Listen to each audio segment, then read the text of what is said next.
देख रहे हैं द एंगल। मैं हूं आपके साथ दीपाली माथुर। बुलेटिन की शुरुआत करते हैं हेडलाइंस के साथ। पश्चिम बंगाल में जनसभा में गरजे केंद्रीय गृह मंत्री अमित शाह, सीएम ममता बनर्जी पर साधा निशाना। एक्शन में राज्य सरकार, एसीपी कैलाश बोहरा पुलिस सेवा से बर्खास्त। संसदीय मंत्री शांति धारीवाल ने राजस्थान विधानसभा में दी जानकारी।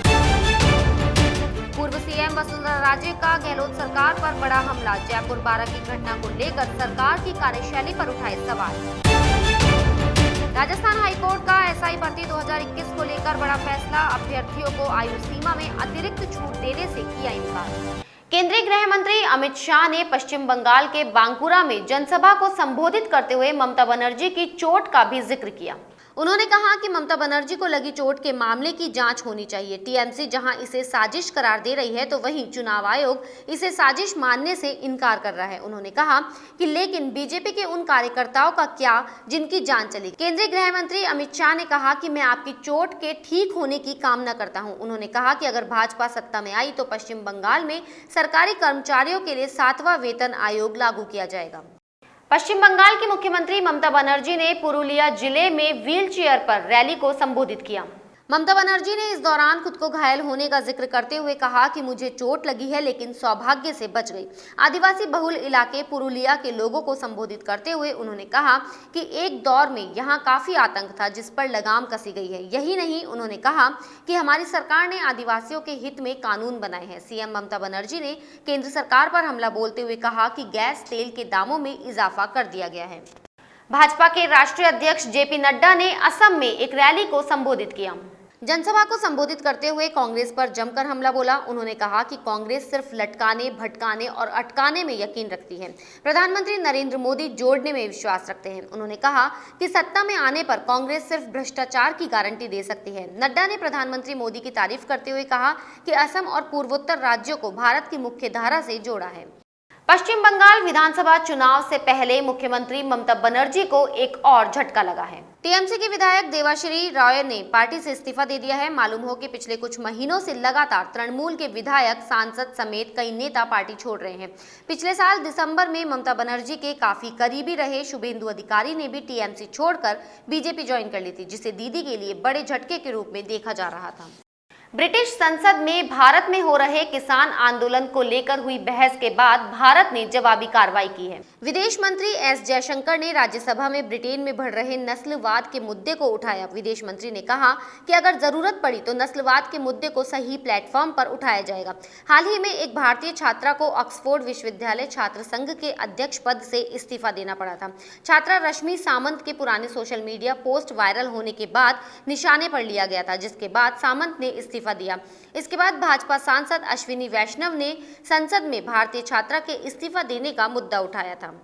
संसद में आज राजस्थान के विश्व विख्यात ताल छापर मृग अभ्यारण्य के मृग, चिंकारा और अन्य पशु पक्षियों के संरक्षण का मामला उठा। राष्ट्रीय लोकतांत्रिक पार्टी सांसद हनुमान बेनीवाल ने लोकसभा में इस मामले को ध्यानाकर्षण प्रस्ताव के जरिए उठाया।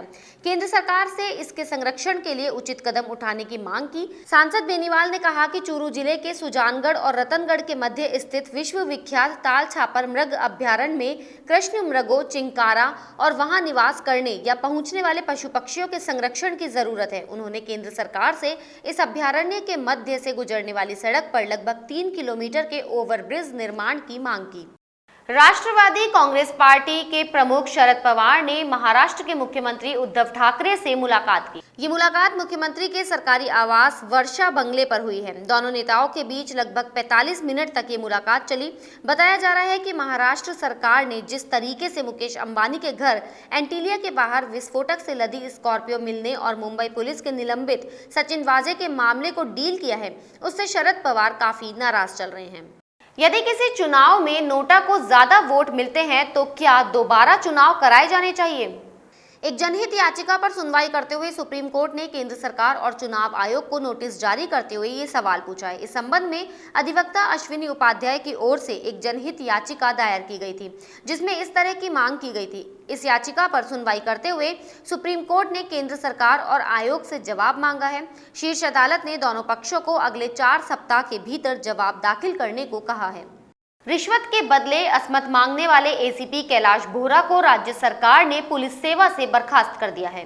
संसदीय कार्य मंत्री शांति धारीवाल ने राजस्थान विधानसभा में इसकी घोषणा की है। उन्होंने कहा कि कैलाश बोहरा का प्रकरण रेयरेस्ट रेयर मामला है। बोहरा को बर्खास्त करने की प्रक्रिया शुरू कर दी है।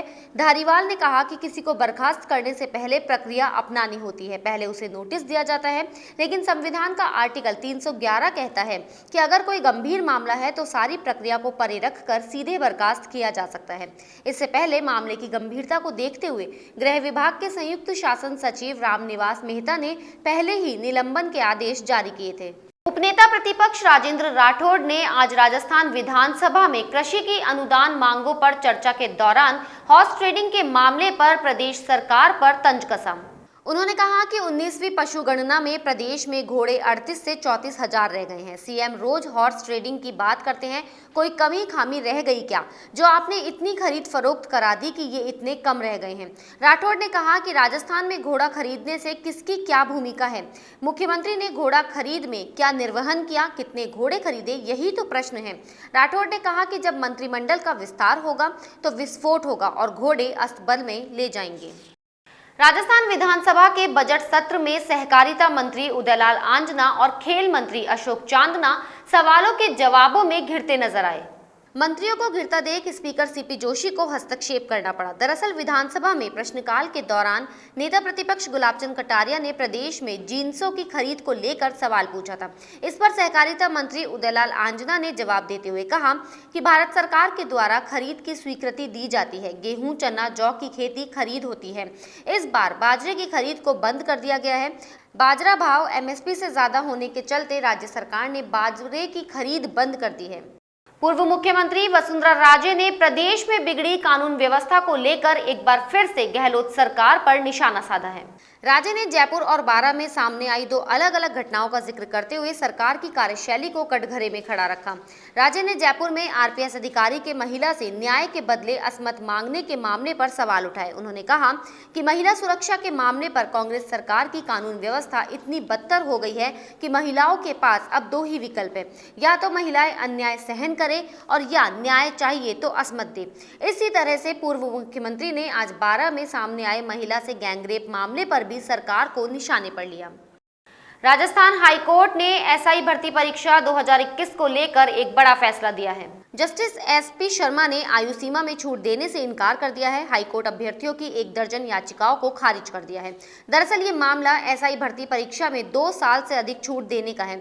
आरपीएससी की ओर से मिर्जा फैजल बैग और एएजी विभूति भूषण शर्मा ने पैरवी की। वहीं एएजी ने कहा कि पुलिस नियम 1979 के रूल 11 के तहत 2 साल छूट दी जा चुकी है। आरपीएससी ने तय सीमा पर जारी की है 2021 की भर्ती। देश भर में आज 2 बैंकों के निजीकरण करने के मामले को लेकर बैंक कर्मी हड़ताल पर रहे। प्रदेश में आज 8,200 ब्रांचों में काम पूरी तरह ठप रहा। United forum of bank unions के आह्वान पर 10 अन्य बैंक यूनियनों ने इसका विरोध किया। प्रदर्शनकारियों ने केंद्र की मोदी सरकार के खिलाफ नारेबाजी की और बैंकों के निजीकरण के फैसले को वापस लेने की मांग की। जयपुर के किशनगढ़ रेनवाल क्षेत्र में देशव्यापी हड़ताल का मिला जुला असर दिखा। बैंक के दौरान क्षेत्र के कई बैंक खुले रहे। बैंकों की हड़ताल से लोगों को खासी परेशानी उठानी पड़ी। बुलेटिन में फिलहाल इतना ही। अगर आपको हमारा वीडियो पसंद आया हो तो हमारे चैनल को लाइक, शेयर और सब्सक्राइब जरूर करें।